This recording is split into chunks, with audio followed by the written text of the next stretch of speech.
Assalamualaikum warahmatullahi wabarakatuh.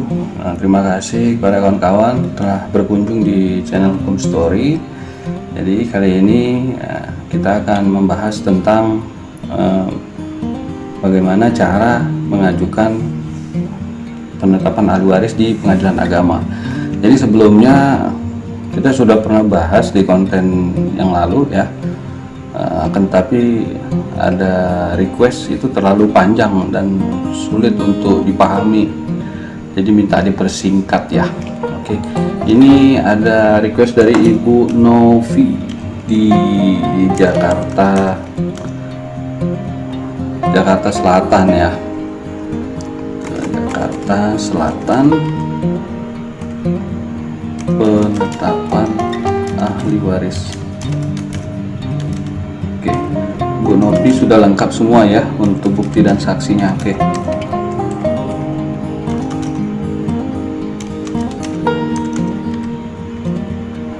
Jadi tinggal diproses saja. Oke, Ibu Novi tidak memperpanjang lebar ya.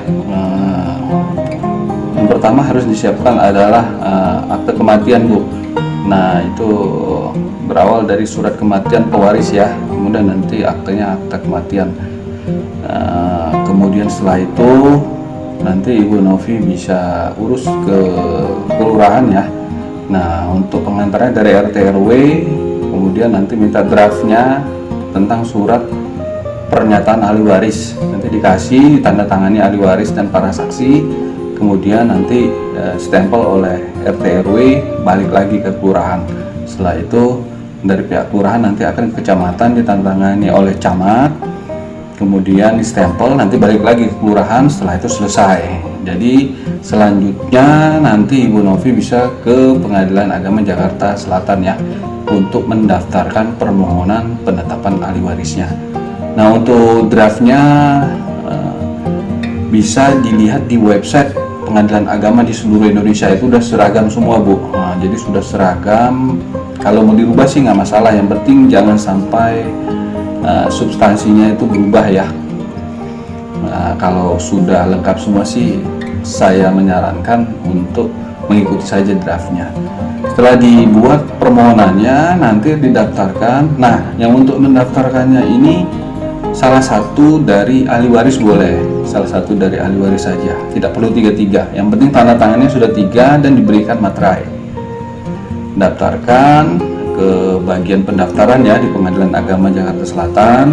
Setelah itu nanti bayar panjar perkara ya. Nah, untuk biayanya kemarin pengalaman kita sekitar 900.000 hingga 1 juta di Jakarta Timur. Tapi itu setiap pengadilan agama itu berbeda-beda ya, Bu, tergantung dari radiusnya juga dihitung, nanti pihak pengadilan yang akan hitung. Setelah itu nanti untuk bukti-bukti yang ada, yang asli dan fotokopi dibuatkan dulu. Nah, yang fotokopi ini dileges pos dulu ya, Bu, nanti dikasih materai dulu, kemudian bawa ke kantor pos besar, minta dileges, dan ini biayanya gratis. Setelah dileges atau dicap pos, balik lagi nanti ke Pengadilan Agama. Setelah semua lengkap, setelah itu nanti tinggal menunggu panggilan sidang ya. Setelah mendapat nomor perkara, nanti ikuti saja petunjuk dari pihak pengadilan. Dan ini juga prosesnya tidak lama, biasanya sih 2 minggu sudah ada relasnya atau undangan sidang. Setelah ada relas, datang pada hari pertama sidang, nggak usah bertele-tele, bawa aja semuanya, Bu. Nanti Ibu Novi bisa bawa bukti-buktinya yang asli dan yang fotokopi telah dileges pos tadi. Setelah itu nanti dibawa ke majelis hakim seperti itu. Setelah majelis hakim, nah biasanya sebelum ke majelis hakim ini tergantung dari pengadilan, setiap pengadilan ya, Bu. Setelah leges pos, nanti ada leges lagi di Pengadilan Agama atau tidak. Nah, nanti bisa ditanyakan di sana. Nah, biasanya sih dileges lagi seperti itu.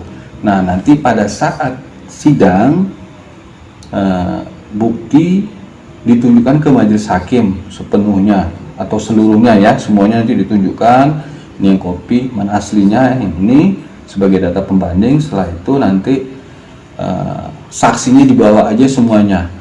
Nanti pada saat sidang pertama itu juga saksi-saksi dihadirkan. Setelah itu selesai. Biasanya kalau sudah lengkap dan tidak ada hal-hal yang mencurigakan atau hal-hal yang tidak meragukan ya, berdasarkan peraturan perundang-undangan, biasanya sih sudah dikabulkan pada hari itu juga atau saat sidang pertama itu juga. Sudah seperti itu aja. Dan untuk produknya adalah penetapan ahli waris biasanya 1 minggu setelah putusan penetapan tersebut. Jadi tidak lama. Ini sudah sangat cepat sekali. Berarti hari ini sidang, putusan penetapan bacakan, setelah itu minggu berikutnya sudah ada produknya. Sudah seperti itu aja Bu. Dan untuk produk